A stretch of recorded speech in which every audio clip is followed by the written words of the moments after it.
I love this guy, and this guy, and every guy in the locker room. Fun night. Crazy football game in so many ways. You know, if we ended up turning it over, I think 4 interceptions and still winning, it goes against everything that I've preached, you know, for the last 25 years. But one of the things that that we're doing as a program is believing in each other and in ourselves, and believing that we can do things before they happen. And honestly, I think the belief tonight even overcame, you know, 4 turnovers. And you know, our defense did everything that they could to try to equalize, you know, with takeaways. But yeah, it was obviously a back and forth deal. I mean, I think we had the ball for 12 or 13 minutes. I haven't looked at the stats. It felt like that in the first quarter, but really only had a field goal out of it, and they had the pick 6. And you know, all of a sudden they're up 17-3, and we came back, which was huge there at the end of the first half to be at 17-7. You know, it could have been a lot worse than that. And so knowing that we were going to get the ball, you know, we had some life, and then that, you know, that second half was, you know, it was a nail biter. But just really proud of our coaching staff and our team for tonight's victory. Across the front, we have Vince Calhoun, Kyle Rachwal, and Ian Eriken. Questions? You had a game-sealing interception on the seams. What did you see on the play? It looked like the receiver might have gotten open a little bit, but balls a little bit underthrown. I mean, what did you read on that play? Well, I knew they were going to go to 4 because before, like, the game, our coach had told us 4 is the route runner. They like to go to 4. That's the name receiver. So the whole time I was just doing my technique, and all the older players were saying, big time players make big time plays. It's something Kyle Rachwal says all the time. So I was just thinking in my head, make a big time play. Ian, you guys get the ball back, I think under 3 minutes to go. You have all 3 timeouts, ball's at midfield. The situation that kind of go either way, but I think most people would expect you guys to pass. Mm-hmm. Was the game plan always to kind of give you the ball and pound it up the middle while you had that space? I don't know if that was the game plan. That just seemed to be, just the run seemed to be working a lot of the time. We were getting positive yards, even if it was only 3 or 4. But the O-line did great, and like they always do. And so I was confident that when we got in that position, we needed 3 or 4 yards, a first down, even a touchdown, that they would block their guys, and I would just have to hit the hole and try to make a play. And so all night, the offensive line did great. So I got to give credit to them, and I just did my best. Hey Kyle, what was your defensive philosophy really when we did this game? Like, what were your coaches preaching? I mean, the big focus was, last year, I believe they ran for 410 yards on us. So that's something that we preached all week, and I mean, we've been showing through, you know, the first 3 games of the season, and we really wanted to stop the run and show that we were a dominant defense, and, you know, we could give the ball back to our offense and let them make plays like they did. So that was just the biggest focus, just going out there and establishing, you know, who we really are and making it a for real thing and not just a fluke. Hey Coach, what were you thinking? Why'd you stick with Todd even after the first 3 interceptions?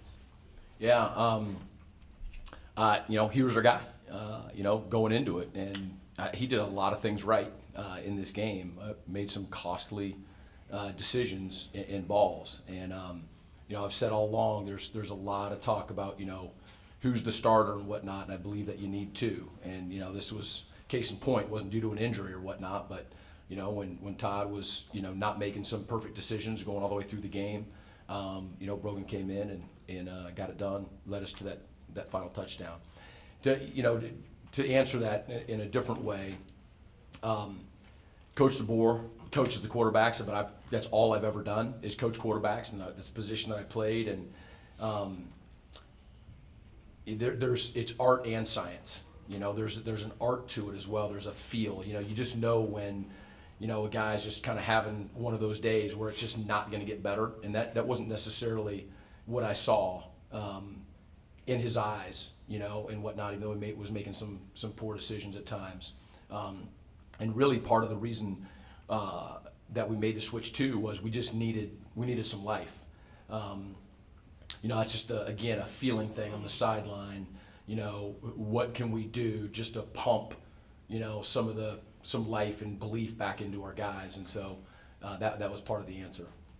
And then, like, what's the situation going forward at the quarterback position?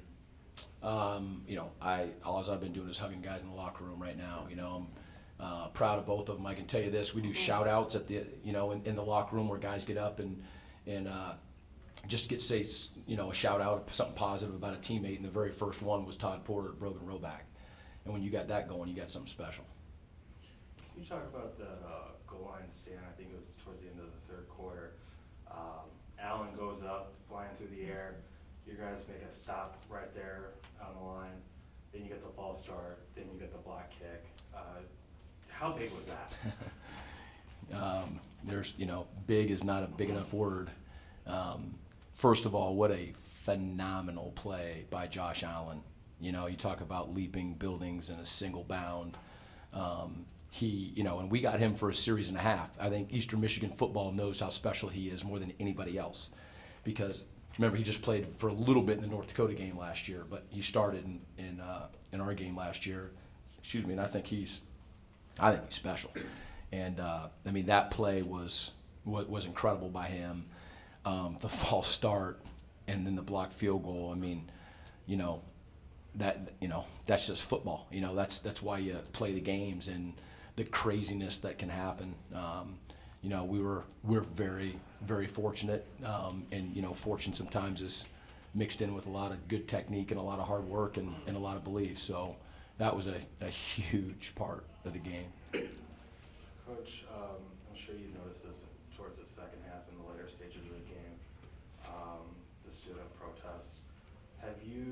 What have you and your team talked about in the days since the graffiti incident? You know, we had a conversation as a team, even last night, you know, just about the things that are going on in our country, you know, and on our campus. And it was a very positive, very deep, very meaningful, respect-filled conversation amongst our team. I was super proud of the dialogue that we had. And I think, you know, in some ways you can say that's really risky to be, you know, talking about that, you know, right before a game and whatnot. But I trust these guys, and although, you know, by the nature of it, it makes some people very uncomfortable. We did have the conversation, and I think we're all better because of it. Do you think the protests at all affected your team or the opponents tonight?